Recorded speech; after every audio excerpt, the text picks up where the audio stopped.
Alain, propos d'un Normand.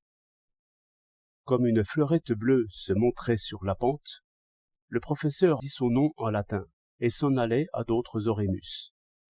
Mais il eut un scrupule et regarda la fleurette de plus près, récitant les caractères de l'espèce et les montrant dans cet individu. La fleurette se souvenait, et lui aussi se souvenait. C'est ainsi que, par une belle matinée, il allait faire réciter leurs leçons à toutes les fleurs du printemps. Un philosophe des champs se moquait de ces litanies. C'était un homme sans mémoire, qui ne pensait qu'à ce qu'il voyait. Ou plutôt, il avait cette autre mémoire, toute penchée vers le présent et vers l'avenir, qui est aussi la mémoire des plantes. Car les plantes ne récitent rien. Elles poussent comme elles peuvent. Elles cèdent au vent. Elles cherchent le soleil. Chacun de leurs atomes se nourrit, selon une chimie qui dépend du sucre, de l'air, de la lumière à cet instant-là. Chaque brin de plante vacille comme une flamme. Ainsi naissaient les pensées du philosophe, d'après les choses qu'il voyait. Toutes ces constructions fragiles au soleil, ces mariages imprévus par la visite d'un bourdon barbouillé de pollen, ces expédients et ces catastrophes sur ce talus où les grains de terre coulaient d'instant en instant, tout cela se reflétait en un jeu de pensées, déjà oublié.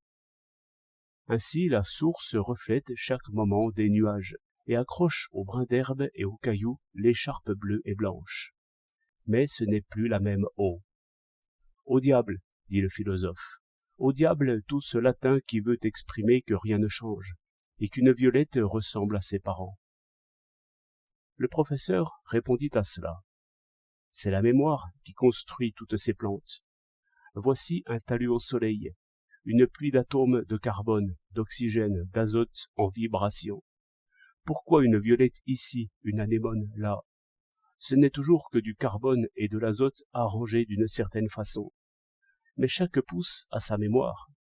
Le germe contient la plante et l'histoire de la plante. Sans doute, originairement, chaque plante a exprimé un certain milieu, une certaine lumière et certains hasards de chimie. Mais rien de tout cela n'a été perdu par ces plantes qui poussent là. Chacune d'elles se souvient et veut recommencer sa propre histoire, et la recommence comme elle peut, ou bien elle meurt.